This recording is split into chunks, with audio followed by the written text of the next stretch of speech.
First things first, markets are melting. People are panicking about their 401ks. Is this just a matter of don't look at your 401k for a while, a long while? Well, I say to people, make sure you know what's in it, but today's not the day to look because it was like capitulation. We haven't seen this big of a two-day sell-off in the history of the stock market. Just look at the big stocks, the large cap, mega cap techs that are in everybody's portfolio. They lost $1.8 trillion in value. So it was a heavy sell-off, and there seemed to be accelerating throughout the course of the day, which tells you that investors, big investors especially, are saying we want no part of this until we can understand what the effect of all these tariffs is going to be. And if this is just the beginning, what the next steps are. We got the retaliatory tariffs from China. What's next? And what's next could lay the foundation for where this market goes from here. Well, us as the American consumer, what's next for us? Is this a good time for people to buy bonds, buy the dip? Yeah, buying the dip seems pretty scary right now. We have this expression in investing called don't try to catch a falling knife. That's what this is right now because you don't know when it's going to stop. You can't time the bottom here, and you can't time when it's going to start rising, the stock market. There's a few scenarios. This could get worked out with negotiations. It could take a few months, but eventually we come to some multilateral trade agreements that are beneficial for everybody, and we're back and we resume where we were. Or this could get a lot worse, where other countries start to create their own allegiances, which is already happening between China, Russia, India, and North Korea, also the PAC Rim countries, also in Europe, and the United States is cut out of that, which means lower valuations, lower growth here. Or we could get to a situation where this is a massive outblown trade war, where every country goes into some sort of a recession, and we have a global recession that lasts years, if not decades. Wall Street hates uncertainty. You know that better than I do. Trump made his intentions very clear with these reciprocal tariffs. We knew they were coming. We've seen these big sell-offs during COVID, 9/11. But is it unusual to see it now, knowing this was coming? It was so deliberate, and markets tend to be anticipatory.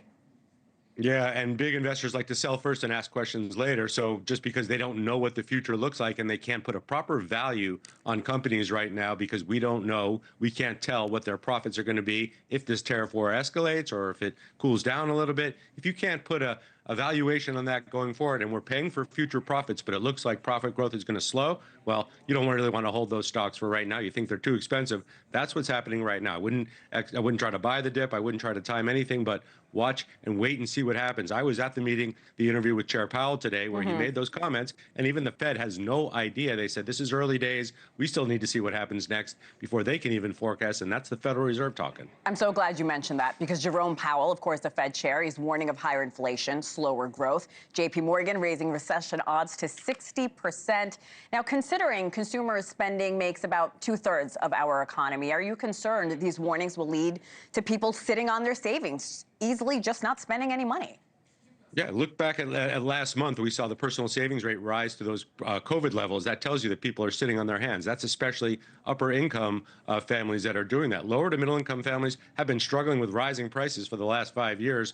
They're just going to get more rising prices, and that's especially tough for them because they don't have a lot of wiggle room when it comes to spending more every week. So, yeah, I'm concerned about consumers pulling back and just the psychology of it. As you know, just hearing the word recession, hearing the word depression, that gets people to just say, wait, maybe I'll hold back on that trip. Maybe I'll hold back on that purchase of that appliance. Maybe I'll hold back on that discretionary spending. That's the beginning. And then businesses start to pull back. That's where you get a recession ultimately.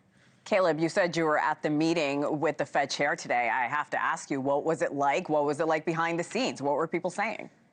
Well, this was a meeting of business journalists at the Society for Advancing Business Editing and Writing, a business journalism organization, and he spoke with us for a good hour saying, look, we have no certainty, but we know we have the best people in the business who are looking at this, looking at the data. We'll make a decision when we have to. We're in no hurry. And P.S., a lot of people asking him about how independent can you be? Has Trump been knocking at your door, calling you up on the phone? Of course, he doesn't speak to that, but we know he and the Fed are under pressure right now. But he handled it like a pro, as he usually does. And he said it's a wait-and-see approach. These are the first few days. We have to see how this plays out before we can make any forecasts at all. Yeah, I think a lot of us are wondering what's going to happen with the Fed chair. He is expected to be there until May of 2026.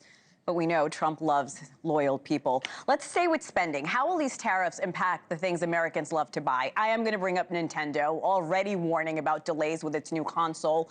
Are we going to see $2,300 iPhones? They're already so expensive. Or, you know, those high Nintendo prices going up a few $100s, as a lot of analysts are predicting.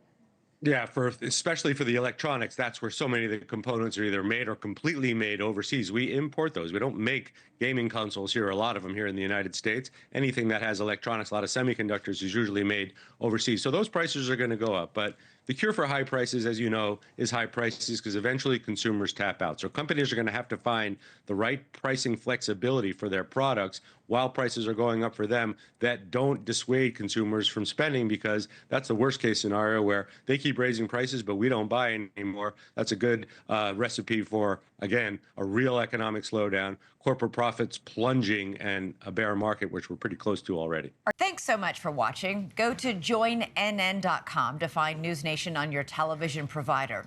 And don't forget to click the red subscribe button below to get more of NewsNation's fact-driven, unbiased coverage.